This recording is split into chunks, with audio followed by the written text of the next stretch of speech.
Hello, I'm Natalie Zett, and welcome to Flower in the River. This podcast, inspired by my book of the same name, explores the 1915 Eastland Disaster in Chicago and its enduring impact, particularly on my family's history. We'll explore the intertwining narratives of others impacted by this tragedy as well, and we'll dive into writing and genealogy and uncover the surprising supernatural elements that surface in family history research. Come along with me on this journey of discovery. Hey, this is Natalie, and welcome to episode 173 of Flower in the River, and I hope you're doing well. Today, we are continuing our look at writers and other literary figures who helped interpret the Eastland disaster, not just as a news event, but as a human one. Some of the writers were very close to the scene in 1915, and others, they came later, listening to survivors, interviewing families, and trying to understand what remained and what needed to be remembered. And that brings us to a writer called Olive Carruthers. I featured her article in episode 121. It was called "She Took the Call, He Dove for the Lost." She wrote their story, the she being Olive Carruthers, and that was originally dropped on July 4th, 2025. Now, during that time, I focused on the various people who Olive interviewed, and there were approximately 27 of them. Of those 27, 26 of them are not mentioned in any modern revisions or retellings of the Eastland disaster story. That's another reason why I'm bringing this back, because as of today, and today is July 2nd, 2026, I have counted 248 people who were part of the Eastland disaster story, but whose names, whose biographies have been completely omitted.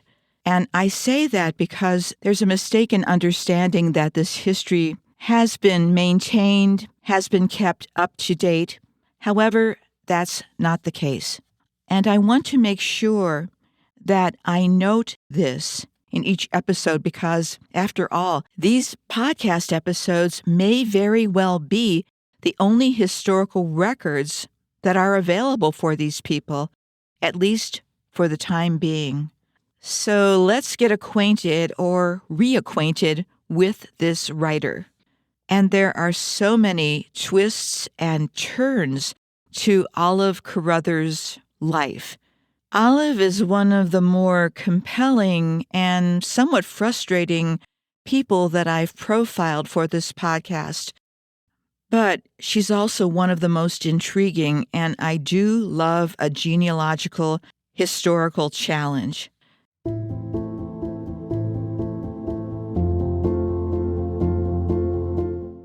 Here's some background on this article. It was published in 1952 in the Evanston Review, and that's Evanston, Illinois, and written by Olive Carruthers. By that point, 37 years had passed since the Eastland disaster. Carruthers interviewed Evanston residents who had been directly involved, and she gathered stories from those who'd known the people caught up in it.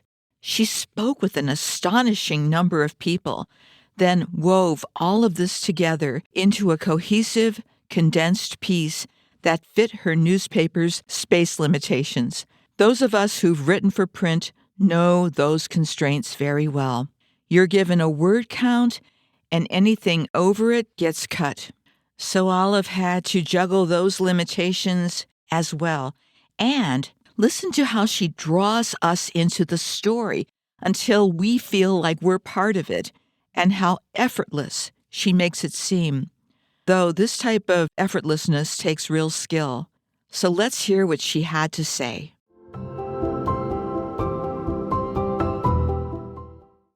This article is from the Evanston Review, Thursday, October 23rd, 1952. This is part of a series called Evanston's First 100 Years. The headline, How Evanstonians Assisted in the Eastland Disaster by Olive Carruthers. One Evanston life was lost. Another townsman performed service of heroic and almost superhuman magnitude, and the city showed its traditional generosity in a disaster which shocked the nation back in 1915. Early in the morning of Saturday, July 24th, the big pleasure boat Eastland lay at mooring in the Chicago River between Clark and LaSalle Streets. She was one of 4 boats which had been chartered by the Western Electric Company for the 5th annual picnic of its employees around the lake in Michigan City. The Eastland was the largest and finest of them all.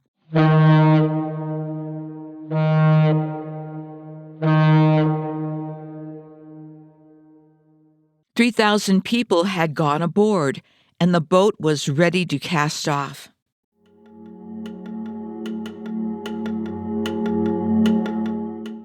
Suddenly, at a few minutes before 8, without warning, the boat tipped over into the river. Before the passengers could move or realize what was happening, those on the upper decks were hurled into the muddy water. Those who were below never had a chance. They were trapped like rats.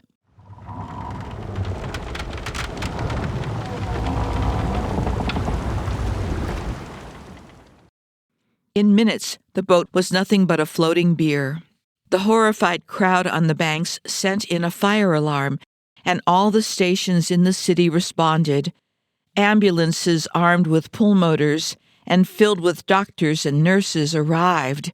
The Coast Guard sped to the scene, along with fire tugs and crews of other boats on the river. Police and firemen manned small boats and threw lifebuoys into the river. Firemen chopped holes into the bowels of the Eastland to release the trapped passengers. They worked madly, furiously.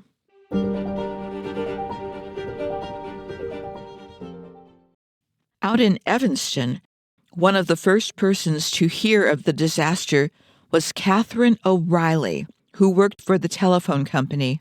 She passed the word to city officials, and Police Chief Fred Schaefer, Fire Marshal A.N. Hofstetter, and James Lee, city editor of the News Index, rushed into the city in a police car with a pulmotor to help in the rescue work. They had their pulmotor at work on the scene within 50 minutes of the time they left Evanston.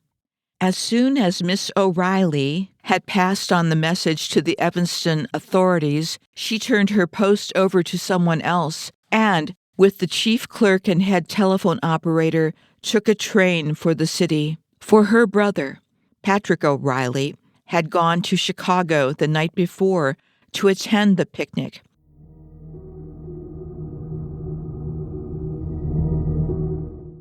He had been employed by the Western Electric Company some time before, had lost his job, and was now working for the greenhouse at Calvary Cemetery. Old friends among the Western Electric employees had invited him to go along for the outing.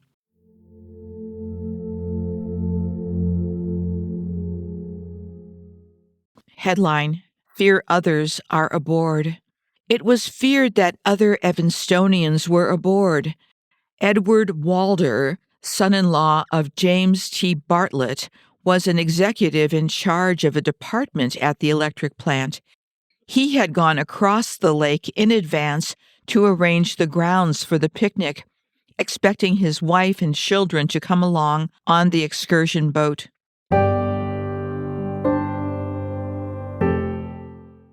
Miss Ruth Madison, 815 Chicago Avenue, had gone in early Saturday morning to join the excursion. Miss June Woods, manager of the Girls' League, had gone on her vacation July 18th, giving the Western Electric Company as her vacation address. Friends feared that she might be aboard. Another Evanstonian was involved. Rivers McNeil, collector of the Port of Chicago, took charge of the rescuing.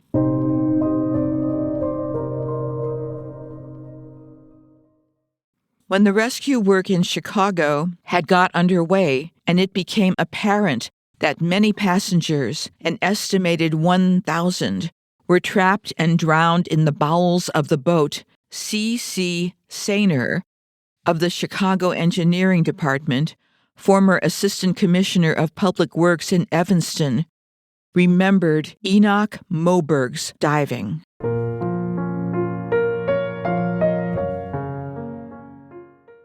Headline: City Diver 20 Years. Enoch Moberg, police sergeant on the Evanston force, had been diving for the city for nearly 20 years. He had charge of the water intakes from the lake, his duties being to keep the intakes clear of anchor ice and in repair.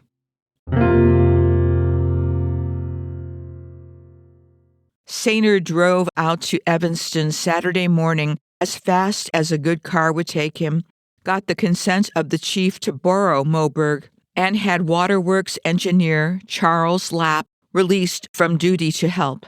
They loaded in Moberg's diving suit and were back in the city in an hour. The diver went to work immediately.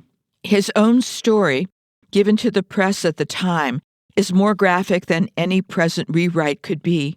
He told the reporter, quote, "We got to work at 1 o'clock Saturday afternoon, and in 2 hours and 20 minutes, I had found and started from the water 40 bodies. It was an awful experience, but so big that I forgot I had any nerves and was handling them mechanically as if I had been treating something that never had any life in it."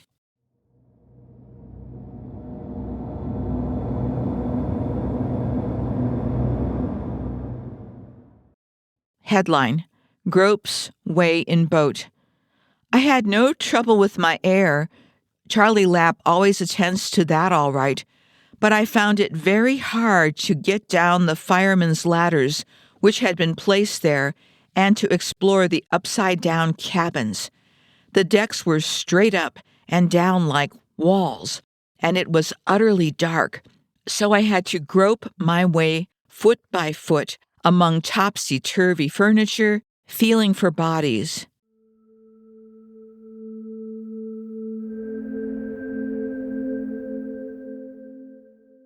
It was hard work, but I did not feel unusually tired. The strain was too great for that. End quote. He went down first to the forward end, to the east, going through a hole cut on the side of the boat, and was let down into the salon deck where he found 4 bodies. He got the bodies out from whatever was holding them, attached cords to the wrists, and the bodies were pulled up to a platform, which had been thrown across one end of the hulk.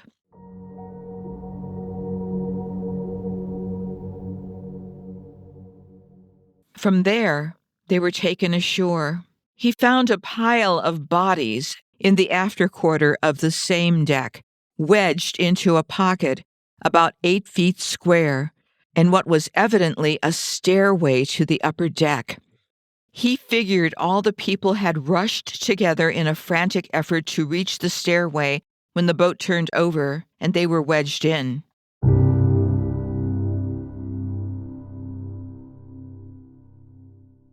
Headline: Gets 25 bodies. He took 25 bodies out of this pocket.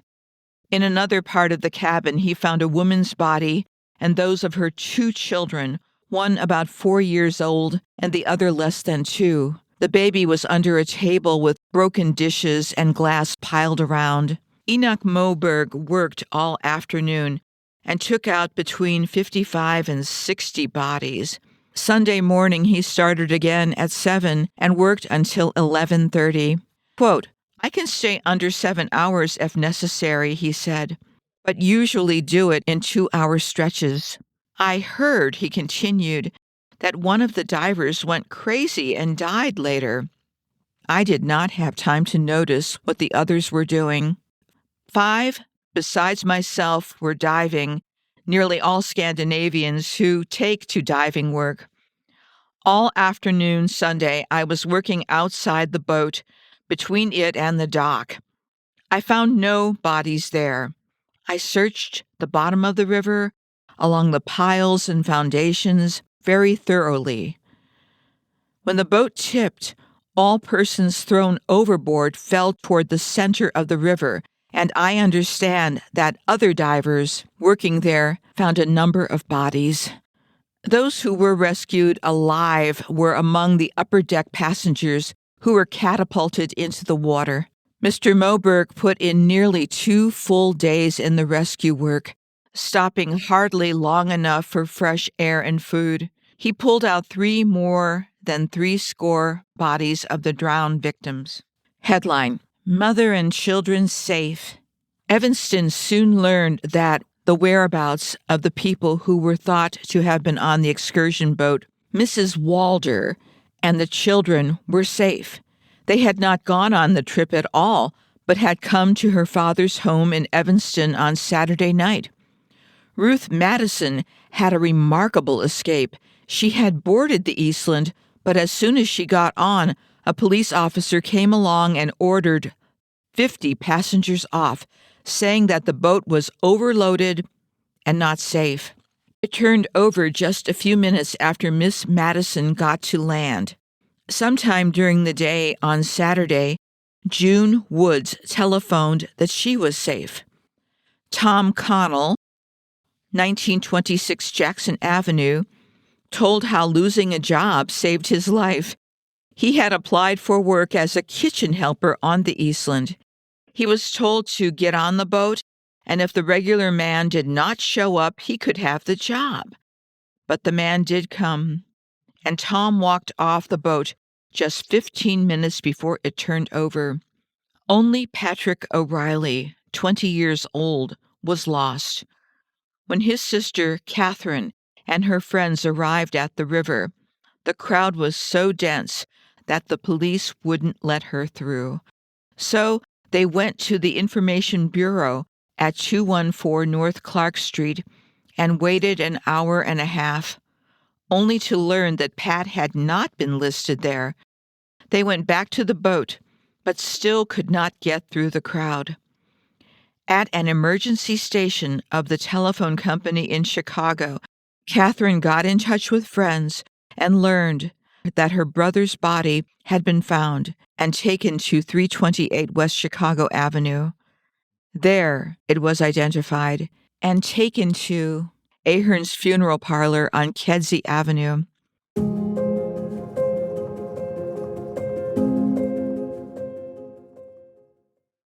Headline: Unprepared for loss. The loss found Catherine totally unprepared financially. She was only 22 years old herself, had come to the United States from Ireland only a few years before. She had found employment first in the home of W. M. Caldwell.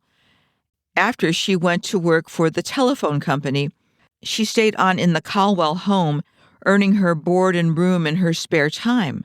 A younger sister worked in the household of Mrs. B. D. Cole, while an older one, Molly, had married an Englishman and lived near Decatur. All the sisters were sending every cent they could spare home to the folks in the old country, where, besides their parents, there were 7 more children, all under the age of 15. The brother Patrick roomed alone at 1318 Elmwood Avenue. Whatever savings he had been used up during his unemployment.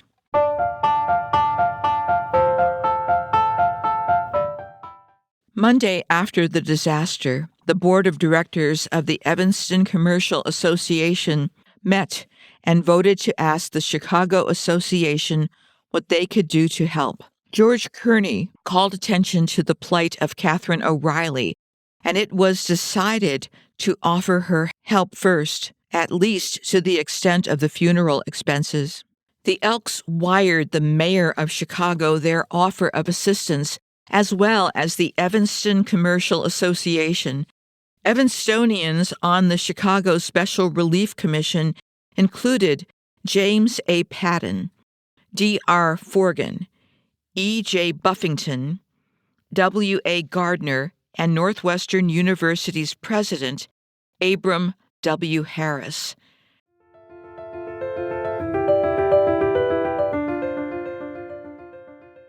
Headline: Evanston Banks Help.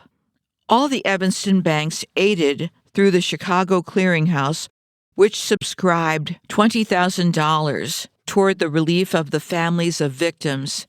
2 children, Marion and Harold McNeil, 921 Davis Street, wanted so much to help that on the Friday evening after the disaster, they sold flowers on the street until the police stopped them for a lack of a permit. They had collected $1.80, and they sent it to the relief fund, which the Chicago Examiner was raising.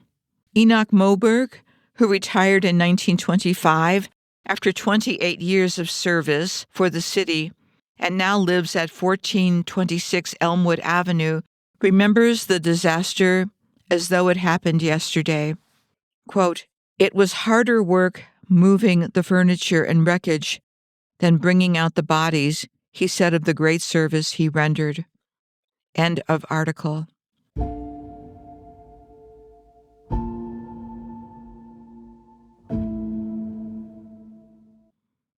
I will encourage you, again, to listen to that earlier episode that provides more of the backstory about the people that Olive Carruthers interviewed. And I will put that link in the show notes for you so you can revisit it. But before we go further, there's a couple things I want to say. Evanston, Illinois is about 12 miles north of downtown Chicago, and it's best known, well, it's known for a lot of things, but it's best known as the home of Northwestern University. And of course, Olive Carruthers was writing for the Evanston Review. In the previous episode that I did, we didn't get to know Olive in as much detail simply because there were so many other people that she wrote about. But let's get to know Olive Carruthers. Olive Skinner Carruthers was born November 13th, 1905, in Brodhead, which is in Greene County, Wisconsin, about 118 miles or 190 kilometers west of Chicago. And she died September 17th, 1969, in Janesville, Wisconsin, which is 20 miles east of Brodhead. Her parents were Oliver and Annette, or Nettie, Skinner. Her dad, according to the 1910 census, was a laborer. By the 1920 census, the family was still living in Brodhead, where Oliver worked as a clerk in a general store. Her mother was a stay-at-home mom, and Olive had 2 older sisters, Violet and Pearl. Olive would have been 10 years old when the Eastland Disaster happened, so she very well may have been aware of it, but she wasn't living in Chicago. By 1924, she had graduated from Brodhead High School. In 1928, Olive graduated from Beloit College in Beloit, Wisconsin. She lived in Wisconsin for a while, and then in Chicago, where her parents were also living. Her mother died in 1936 in Chicago.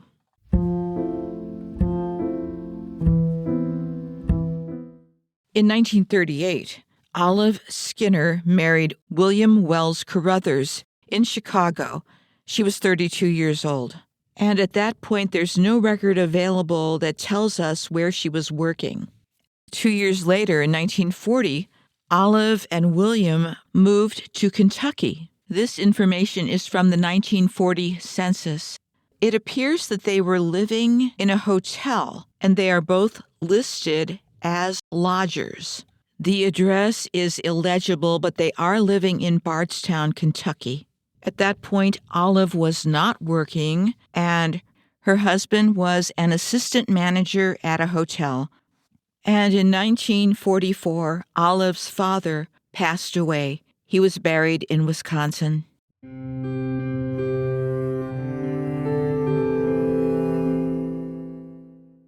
And Olive Carruthers, like Agnes Lee, has a connection to Carl Sandburg. Here's the story. In 1945, Carl Sandburg moved to North Carolina. He stated that he relocated his family and his wife's prize-winning dairy goats from Michigan to western North Carolina to find peace, solitude, and a milder climate for writing. And a number of people wrote farewell notes or poems to Carl that were published in the Chicago Sun. I did not find the primary source for this. I only found references to it. But in 1945, Olive Carruthers was one of those who wrote a farewell poem to Carl Sandburg.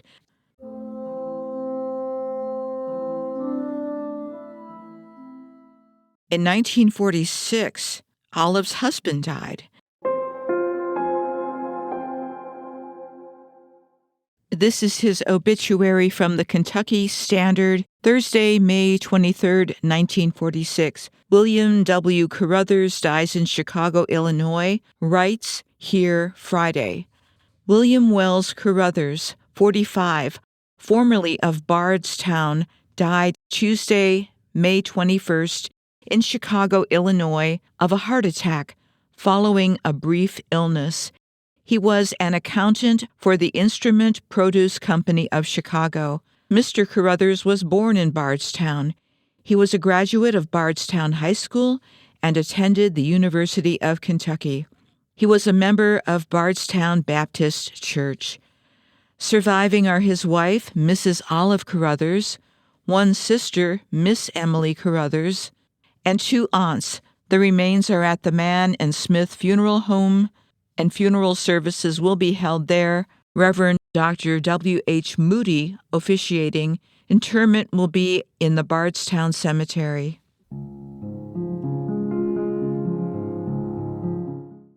The following article was published a month after William's death. Monroe Evening Times, Monroe, Wisconsin, Tuesday, June 25th, 1946. Headline: Mrs. Carruthers is co-author of novel concerning Lincoln. A novel that is receiving high praise is the book named Lincoln's Other Mary, written by Mrs. Oliver Carruthers, a former Brodhead resident, with Gerald McMurtry as co-author. Mrs. Carruthers is now in Chicago, and Lincoln's Other Mary is her first publication.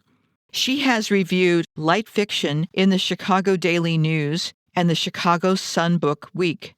The daughter of the late Mr. and Mrs. Oliver Skinner, Brodhead, she has two sisters residing in Janesville. Her husband is the late William W. Carruthers of Chicago and Bardstown, Kentucky.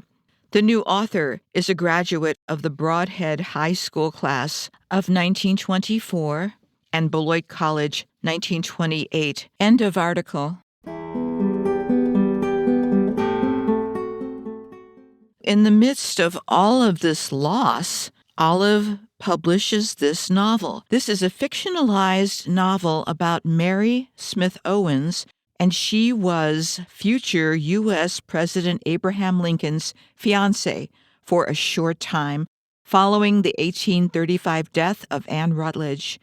According to Wikipedia, to his surprise and mortification, Mary Owens rejected his marriage proposal.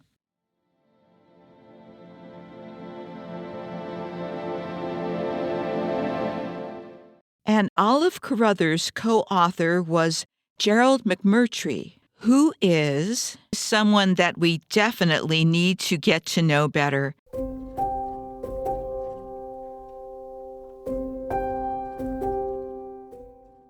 And this excerpt is from the Lincoln Memorial University Library's website. Gerald McMurtry, a Lincoln scholar from Kentucky, began his career in 1932 and later directed the Lincoln National Life Foundation. He built major Lincoln collections, authored numerous works, and left a lasting legacy in Lincoln studies and in scholarship. He passed away in 1988. I'm going to read an excerpt from Gerald McMurtry's book, My Lifelong Pursuit of Lincoln, published in 1981 by the Lewis A. Warren Lincoln Library and Museum in Fort Wayne. He's talking about his struggles as an author and the challenges that he was facing. He writes, "Once I began to write my novel, the dialogue between the characters, especially Lincoln and Mary, was the most stilted and stupefying effort ever to be put on paper. My best friends read my novel and shook their heads in disbelief. My good friend, Otto Eisenschmiel, suggested that I put my manuscript aside for a long period and take a rest. But Ralph Newman had the best idea.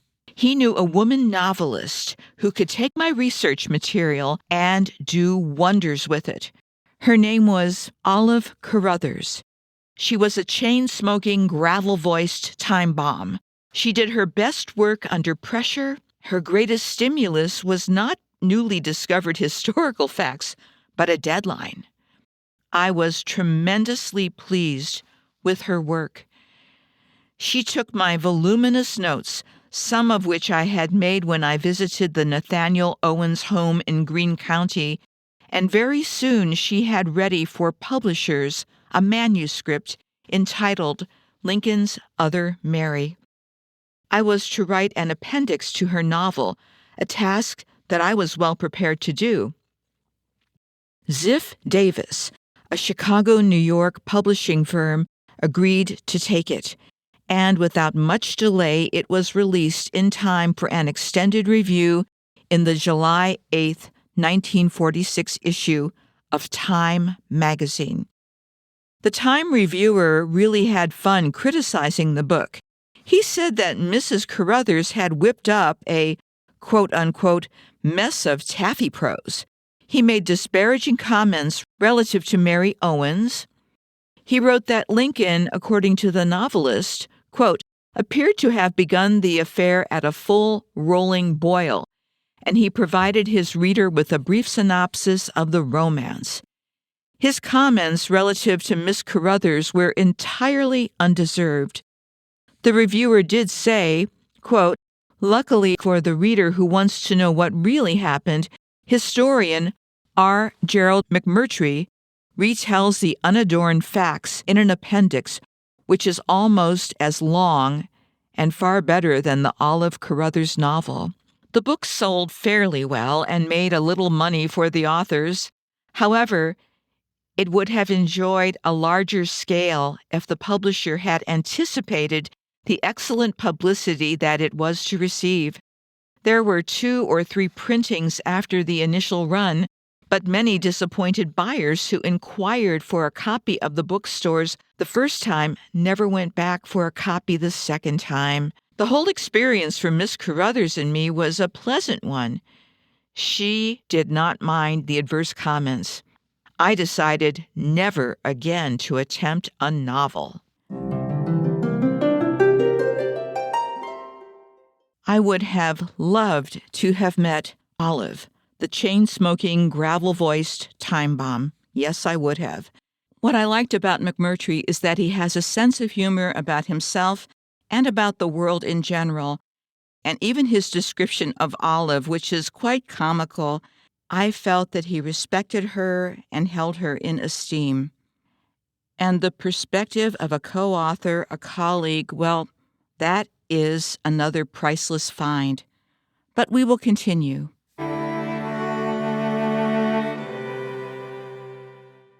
In 1947, she published another book. It's called We'll Sing One Song.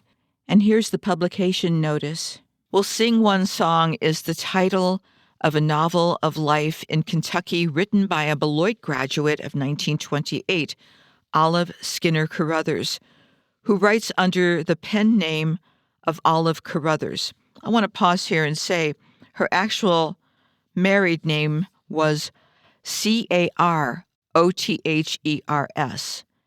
Her pen name sounds the same, but it's spelled differently. It's Carruthers. It says Mrs. Carruthers, whose home was formerly in Broadhead, Wisconsin, was married in 1938 to William W. Carruthers, who died in 1946. She frequently reviews books for Chicago newspapers, and she's the author of another book, Lincoln's Other Mary, which was published in Chicago in 1946.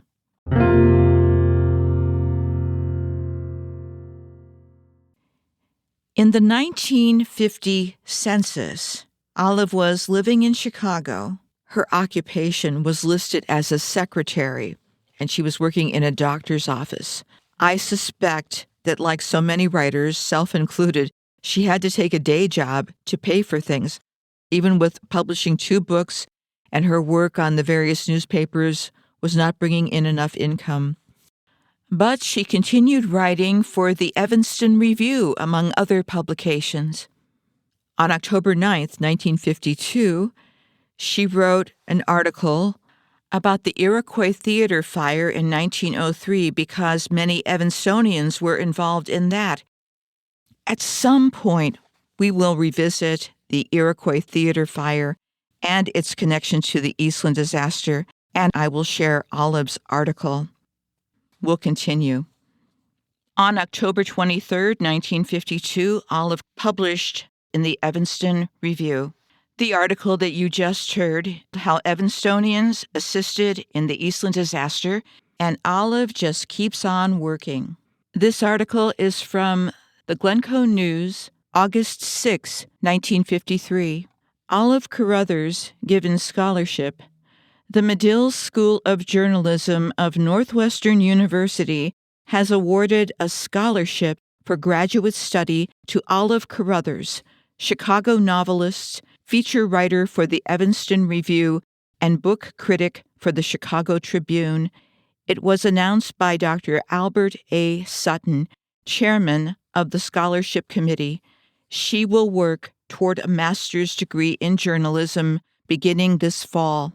Miss Carruthers was a member of the editorial staff of the Public Relations Department at Northwestern during its centennial celebration in 1951, writing the historical articles on the university, which ran weekly in the Evanston Review throughout that year. Last year, she was employed in the publicity department at Northwestern and also wrote a weekly feature story for the Evanston Review, recalling interesting events in Evanston through the town's 100 years of life.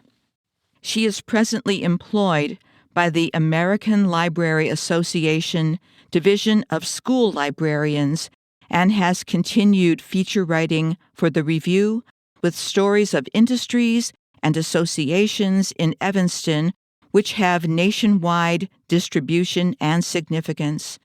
Miss Carruthers is the author of a novel, We'll Sing One Song, Bob's Merrill, 1947, and a fictionalized history, Lincoln's Other Mary, Ziff Davis, 1946, and is a recognized authority on this little-known romance in Lincoln's life, which preceded his marriage to Mary Todd. She is a graduate of Beloit College. She was 47 years old at that time, by the way. And it's not clear whether she finished her master's work, but I will continue researching just to make sure.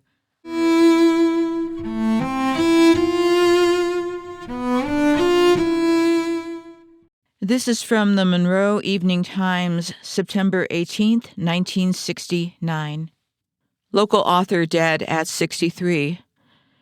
Mrs. Olive Carruthers, 63, of 120 St. Lawrence Avenue, an author of 2 books, died in Mercy Hospital yesterday at 12:30 p.m. following a 4-month illness. And I'm skipping over the biographical information that I've already shared with you and will continue. She was employed in Chicago and Evanston, Illinois, until 6 years ago when she came back to Janesville, where she had been employed at the Norwood Mills. She was a member of the First Methodist Church of Brodhead. Survivors are two sisters, Mrs. Violet Selk and Pearl Skinner. Funeral services will be held Friday at 10:30 in the United Methodist Church. Burial will be at Maple Grove Cemetery, Orfordville. Memorials may be made to the Cancer Fund.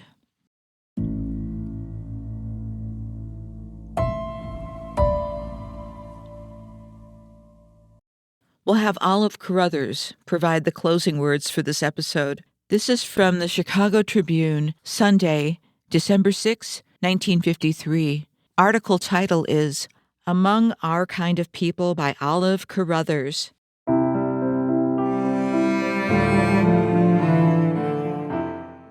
I've tried to get away. I've sampled California, where the air is so clean you can see through it. I've thought longingly of New York, where the real literary jobs are.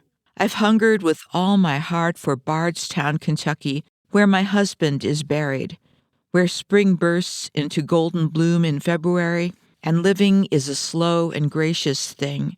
I've even been tempted to return home to a small town in Wisconsin where I think I could be a big toad in a little puddle, where I wouldn't have to work 18 hours a day to meet the third highest living cost in the country.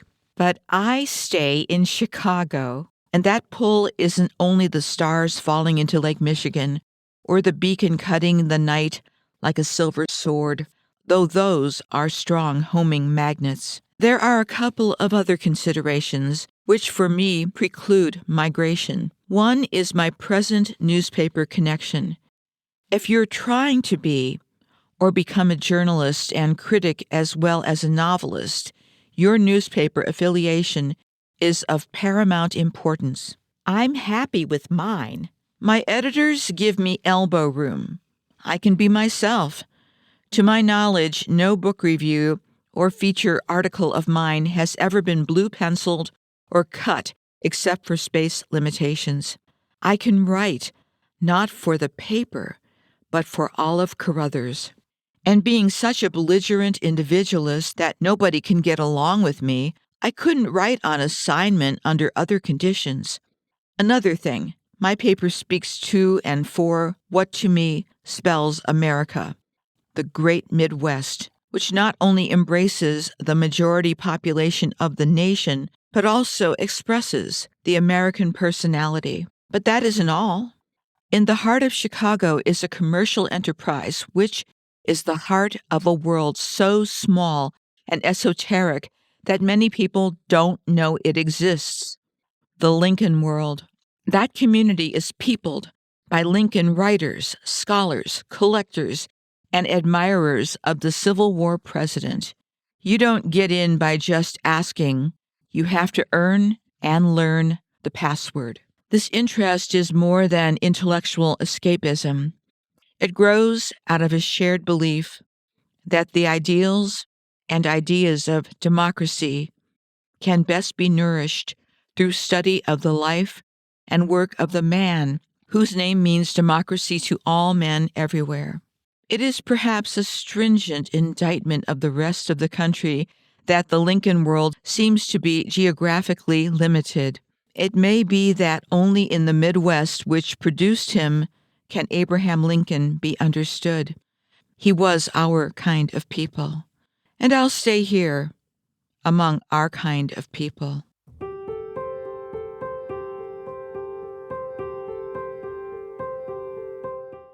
I hope that you enjoyed getting a chance to know the person behind this Eastland article. This seldom happens, by the way, and I'm really grateful to have gathered all of this information and to be able to get to know Olive and to introduce you to her as well. She's a complicated person, but most interesting people are, right? In the meantime, please take care of yourselves, take care of each other, stay safe, and I will talk to you next week.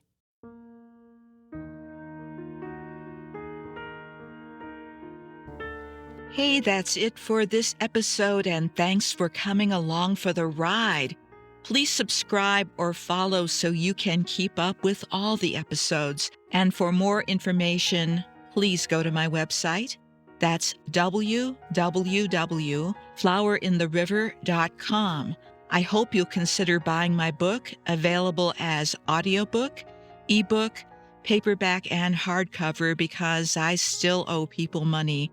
And that's my running joke. But the one thing I'm serious about is that this podcast and my book are dedicated to the memory of all who experienced the Eastland Disaster of 1915. Goodbye for now.